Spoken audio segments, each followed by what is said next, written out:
Elena Navarro arrived at the restaurant as Anna, without surname, without titles, without eye-catching resume.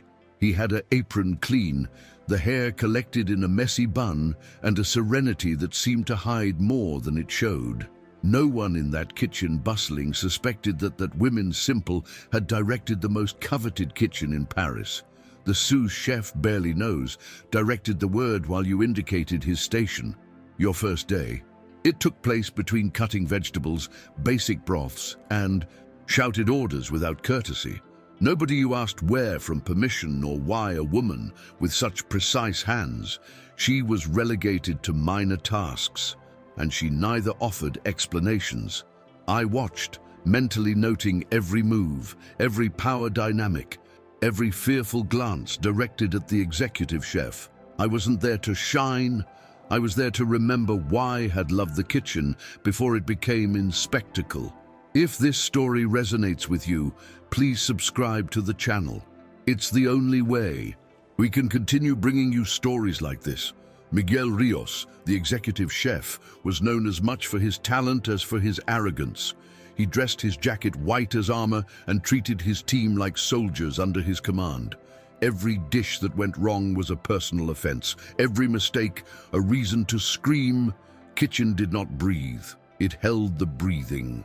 When saw Anna for the first time, scanned from head to toe with an arched eyebrow. Another one that won't last a week, he thought. The second day, seeing her fillet with impeccable technique, he frowned the lips, uncomfortable. Not him I liked not having he control. So when in the middle of dinner he was missing a cook and had to improvise, decided, put her to the test. He handed her over a beef tenderloin and ordered, do a Wellington and don't let it burn, said loudly so that everyone could hear. A trap, an exhibition.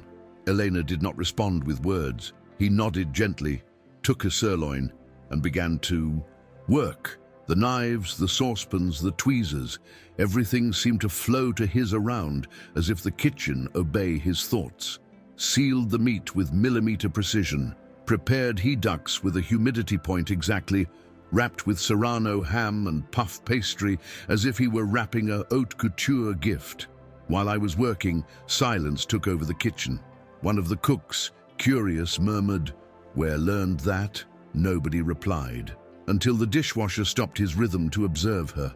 Miguel, from his corner, pretended indifference, but squeezed the fists behind their backs. What should have been a public humiliation was turning into converting in an unexpected spectacle. Have you ever seen anything like this? In real life? Tell me about it in the comments, and don't forget to subscribe. You help us a lot to follow. The oven witnessed the last step. Elena didn't use a timer. She leaned slightly, watched the color, smelled the aroma that escaped through the crack, and when he considered that it was time, he took out the tray. The Wellington rested on the cutting board like a sculpture. Miguel approached, skeptical, and cut a slice. The edge of the knife crossed the mass without resistance, revealing a juicy, perfectly pink interior, evenly layered and without a drop of liquid out of place. He took a bite and stopped. In complex and familiar flavors exploded on his palate. A déjà vu, that balance. It there was tried before, at a gala in Paris. His jaw tightened. He lifted the sight and found the Elena's eyes, calm, serene, without a gram of pride. Then it knew. He didn't have tests, but it knew. And for the first time for years, Miguel Rios found nothing to say. That night, the kitchen never returned to its usual rhythm. Something had changed. The respect that Miguel demanded loudly, Elena won in silence. No one dared to ask him directly who she was, but rumors began to circulate like wildfire. One spoke of a Spanish chef who had worked in Europe. Another swore having seen that technique in a documentary about kitchens with Michelin stars. Even the pastry chef, always oblivious to the tensions within the team, greeting with a more courteous gesture than usual. But Elena continued with the head down, complying with her shift, checking inventories, ordering quietly. She had learned that the kitchen's true ones do not need names in the door, but soul in his stove. Miguel, on the other hand, was restless. He couldn't sleep that morning. He wandered around old videos of culinary galas, searched recipes in food blogs, and even reviewed old magazines where there were read about Leto, the Paris restaurant that there was obsessed years ago. In an interview, he found a photo. The hair was longer, but the eyes were themselves. Elena Navarro, the chef who redefined the Wellington, he said the headline. He felt a mixture of anger, shame, and a pang of admiration he didn't want to recognize. What made a legend like her in his kitchen, chopping onions as an apprentice, daily next, the waited before her turn? He stopped her in the entrance, away from the others. "What are you doing here?" he asked, bluntly. Eleanor looked without changing the tone of his voice. "Cooking." It was everything he said before putting on the apron and enter. Miguel stood there, feeling for the first time in a long time I didn't have control of your own kitchen. If you've made it this far, it's because this story is gripping you. Keep this project alive. Like and subscribe to the channel now. Same. The days following, they put both of them to the test. Miguel, with his pride wounded, he began to observe her more carefully, not to find fault, but to understand how someone could cook, so without boasting, without demands. He saw her teach a young assistant as deglaze a pan, without tell him that was teaching. He listened to her, correct with respect, giving gentle orders that everyone followed without question, and above all, the saw enjoy. There was no cameras, nor critics, nor stars in game, just food, fire, and purpose.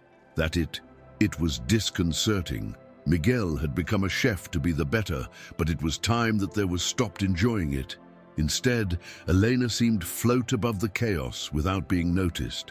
One night, one of the dish's main went wrong.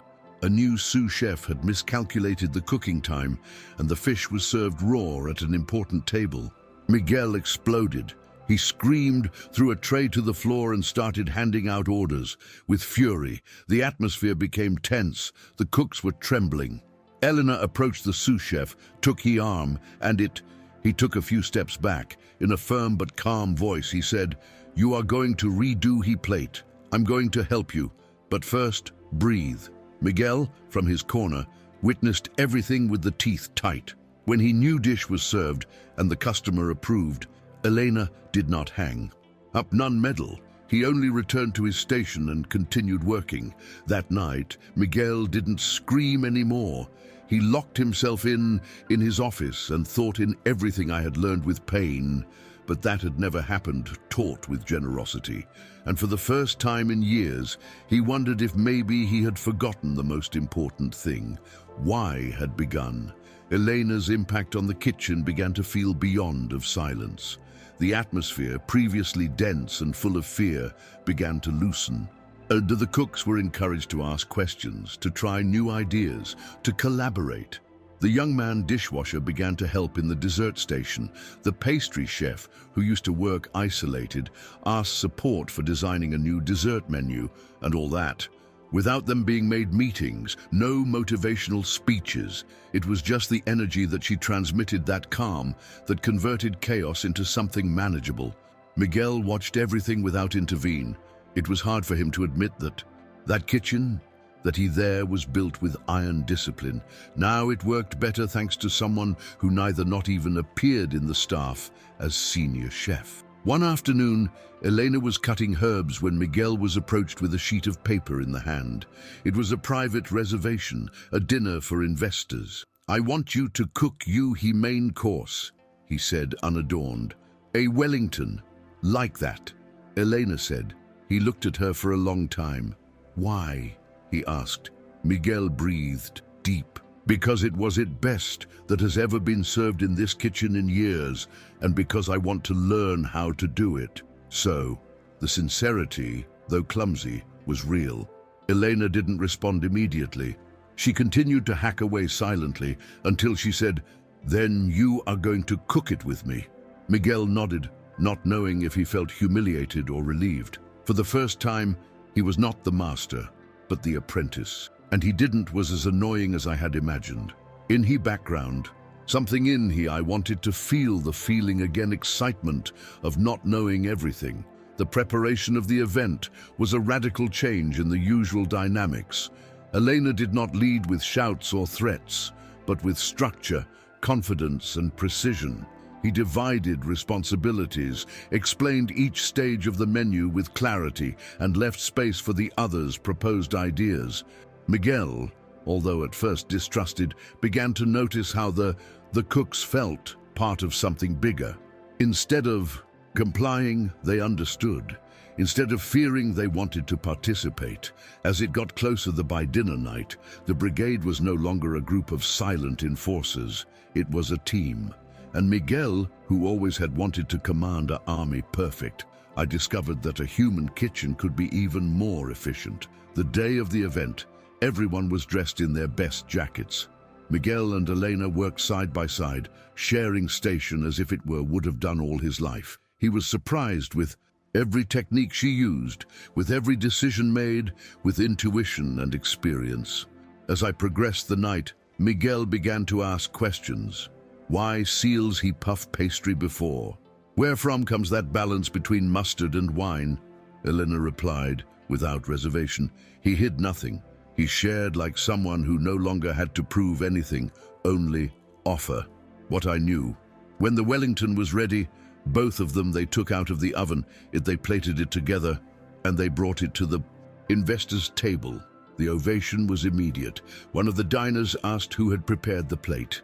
Miguel looked at Elena, waiting for her decision, but she just smiled and said, "It was a job, as a team." And for the first time, Miguel felt pride without need for prominence. After dinner, the investors congratulated Miguel and offered proposals to expand the restaurant. He listened. He was grateful, but his mind was in another place. That night, as we closed the kitchen, he was left alone with Elena. The silence was comfortable. They didn't need talk much.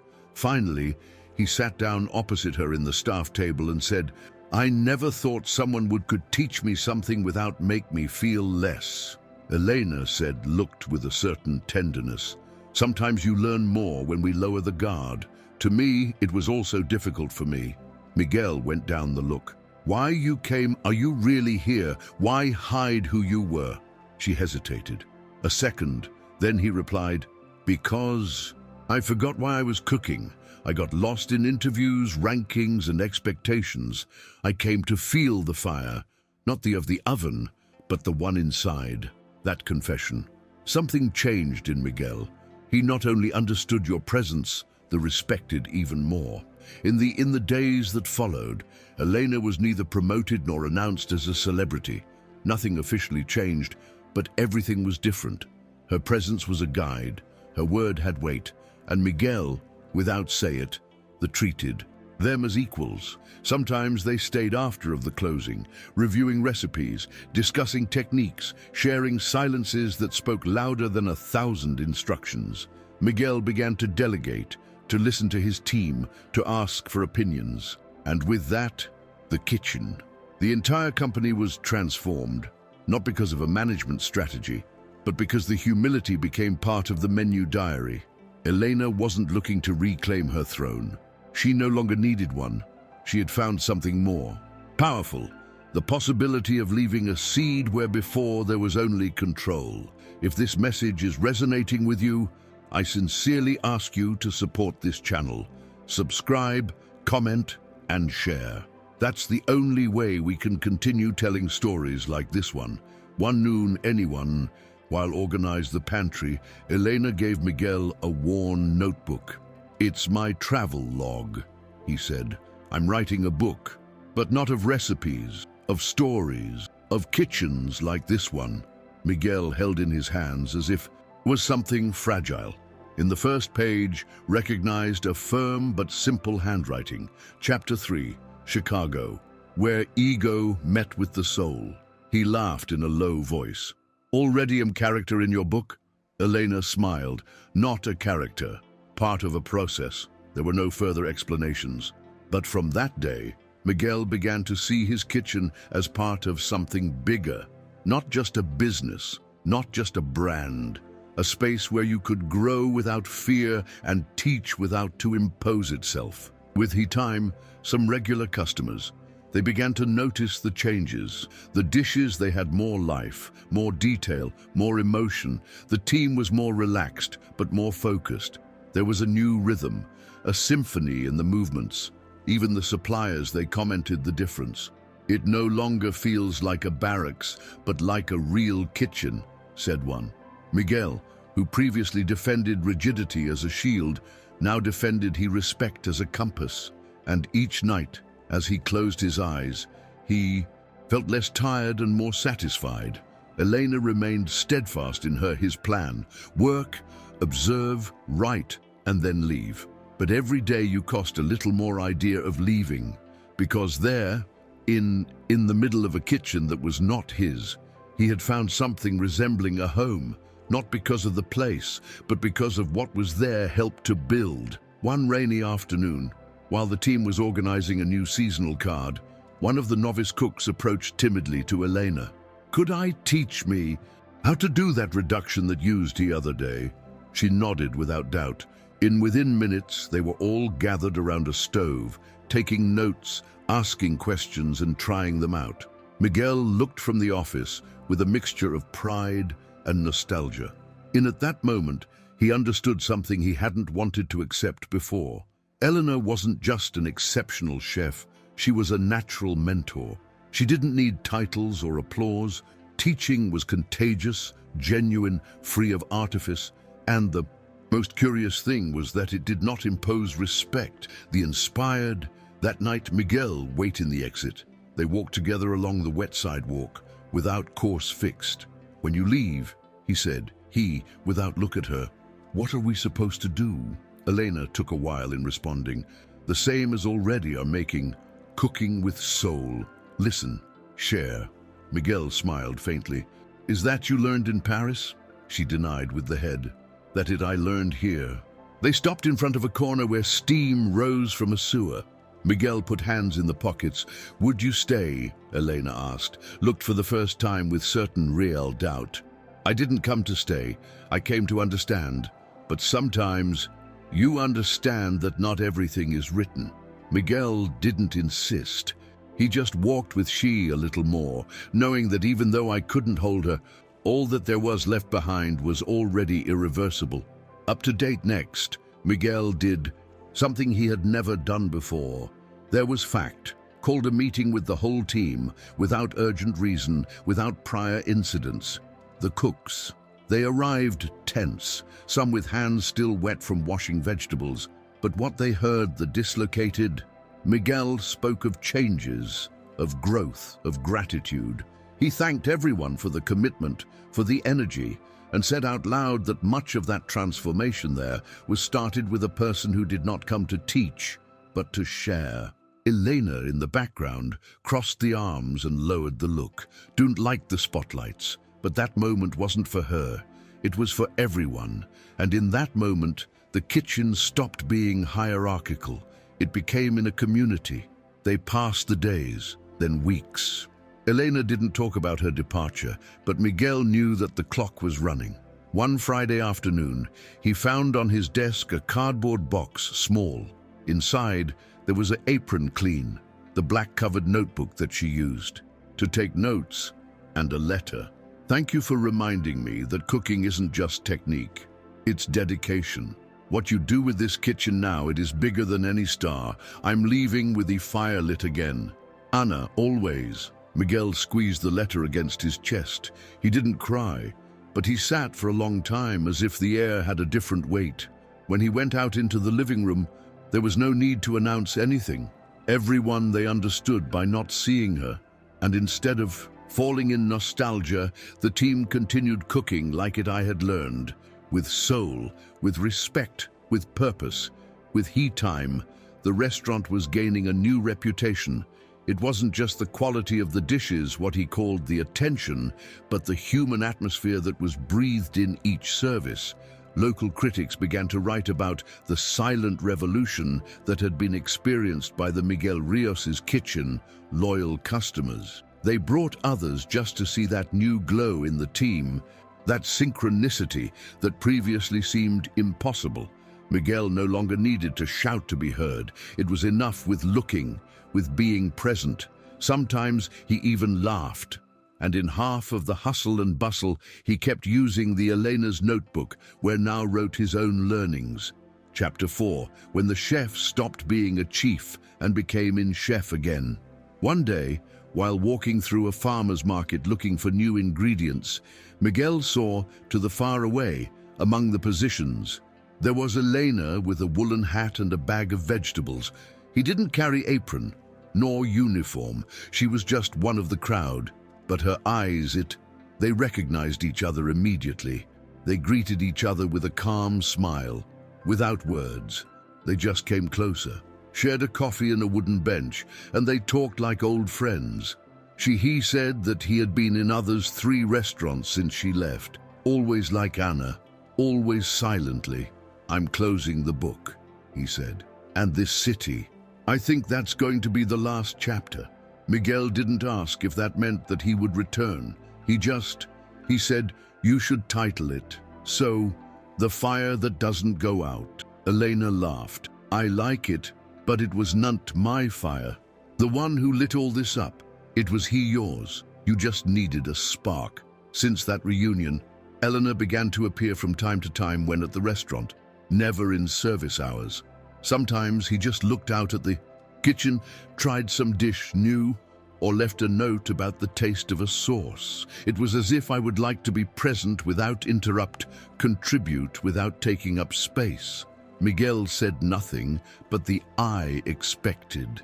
In the background, she was already part of the soul of the place, even if it did not figure in the payroll nor in the credits. The youngest chefs, they treated it like an urban legend that appeared to give magical advice and then disappeared into the steam. For Miguel, she was more than that. She was a friend, a teacher who had arrived without promising anything, and there was left more than anyone imagined. One day, in the middle of preparing a new autumn menu, Miguel found in his locker a wooden box. Inside, there was a replica of the knife that Elena used, engraved with the initials EN. There was also a card. "Don't forget to cut with intention, not with hurry up." Miguel smiled. In that moment, he understood that although she wasn't there all the days, his presence would continue beating in every decision, in every aroma that came out of the stoves.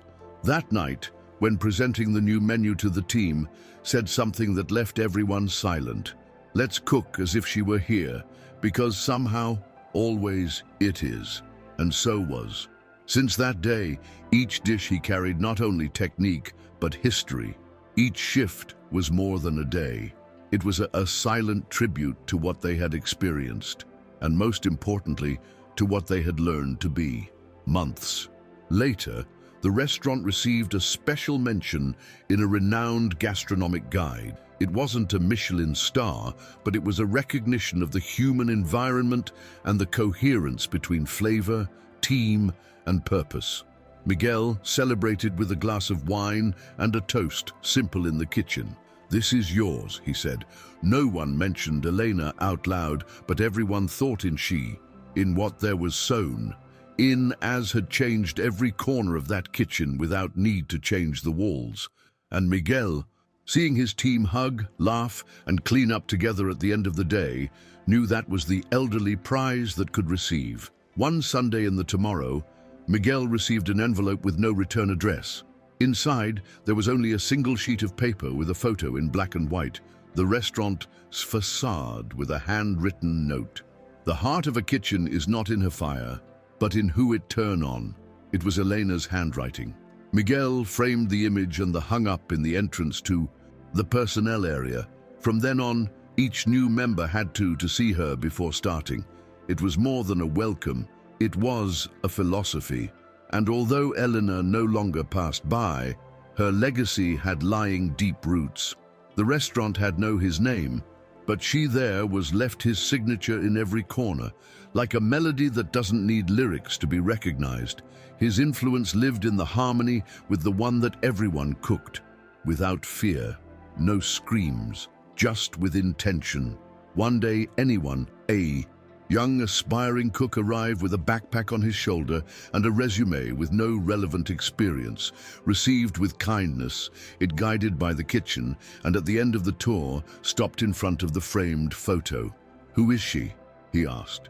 Miguel smiled. "Someone who taught us to cook without forget about ourselves themselves." The boy did not understand at all, but nodded. In that moment, Miguel realized that the cycle continued. New people would come, others would go, but the built over there had firm foundations. Elena's story was no longer a secret. It was a living legend in the gestures, in the recipes, in the way they listened to each other. That same one night, while closed the restaurant, Miguel once again browsed the old black-covered notebook. Some pages were stained with sauce, others folded in the corners. There were loose phrases, drawings of dishes, reflections on leadership, mistakes noted with humor. At the end, a last page written in blue ink said, "If you ever forget the way, return to the first call." Miguel closed her notebook carefully and saved in a wooden box next to the knife engraving. It was time to move on, he knowledge, to train others not only in the technique, but in the humanity that makes of the cook something alive. Because if there was one thing he had learned from Elena, it was that no dish is worth more than the person who prepares it, and no restaurant survives without heart. With he passed of the overtime, the restaurant was visited by other chefs, curious to understand the change that everyone was talking about. Some were looking for secrets, others inspiration. Miguel, the received with courtesy, but without spectacle. It showed the kitchen in operation, that he let them observe, and if they asked about the transformation, always counted the history unadorned. A woman wine cooked like no one else and taught us that fire is not in the oven, but in the way we treat others. Others, for many, it was just a curious anecdote, but for those who stayed here enough time to feel it, it was a truth impossible to ignore. Because in that place, technique was no longer the most important thing. It was the spirit with which each thing was made. Autumn afternoon, during a break between services, one of the cooks found a package without name in the door rear. It was a box, simple, with a red ribbon. Inside, there was an edition printed from Eleanor's book, Kitchen's Invisibles, What the Fire Does Not See. Miguel opened the first page and found a handwritten dedication, "For those who cook with soul, although nobody the see. Thanks for reminding me why I started." As I passed by the pages, he acknowledged anecdotes, phrases that they were heard, even his own name, mentioned with affection and without exaggerations, closed the book with a smile, and that evening it left on the team's dining room table. "Read when can," he said. No one. It took it immediately, but the next day, already there were 2 markers inside, and within a week everyone had read. Each one found a part of himself same in those pages. With the book circulating around the kitchen, something new blossomed among the team. They began to write their own notes, to save phrases, to create a notebook collective where they captured not only recipes, but also emotions, learnings, and small achievements. Miguel suggested that at the end of each month, they choose a story of the notebook for reading out loud during the team dinner. What began as a symbolic gesture became an unexpected tradition. The tears, the laughter, and the shared hugs became part of the emotional menu of that place. The kitchen. It was no longer just a workspace. It was a refuge, a school of life, a place where every dish told a story. 1 year after his departure, Elena returned, not so announced. Simply, he came in and greeted those who were. He put an apron hanging on the wall and asked if he could help with the mise in place. Nobody had hesitated. They welcomed her as one welcomes someone who never left. Miguel, seeing her in his station as usual, he felt that the time was bending. "Are you coming for the anniversary?" Elena smiled. "No, I came because I want to cook." That night, without need for ceremony, they cooked together as before. The team worked in harmony, and at the end of the service, she left a new entry in her notebook. Collective, Returning is not repeating. It is recognizing that a place is also can miss someone who is gone. Miguel read those words in a low voice, with a serene emotion, and he knew that she was no longer a visitor. It was part of the DNA of that kitchen. With the passage of over the years, the restaurant has established itself as a benchmark not only in the culinary world, but also in the human world. Chefs from all over the country wanted to be part of that team, not for fame, but for what it represented, a place where excellence and the empathy they lived together. Elena continued appearing from time to time when without a schedule fixed, but always with the same transformative presence. Sometimes guided a preparation, sometimes just listening. Miguel had learned to lead from another place, quieter, deeper, and in each new generation that entered the kitchen, he was in charge of telling the history from the principle. Once a woman came who was not looking for anything, but she found it for us. He left everything. Elena, for her part, closed the chapter of his book with a phrase that remained forever in the memory of those who they read. The kitchens don't need idols. They need truth, dedication, and humanity. When she was invited to present the book at an international fair, she mentioned the Chicago restaurant without saying his name, but it described with so much detail that those who they knew immediately which one it was. There, they returned me fire, he said at the end. And in that moment, amidst the applause of the auditorium, Miguel, that the eye listened by video in his office, closed the eyes and smiled. There was compliment his mission, not to do history, but to let a story would transform it. If this story moved you heart as much as we do when telling it, subscribe now, same. It's how you help us keep this channel alive and continue bringing you inspiring stories. Thanks for staying this far.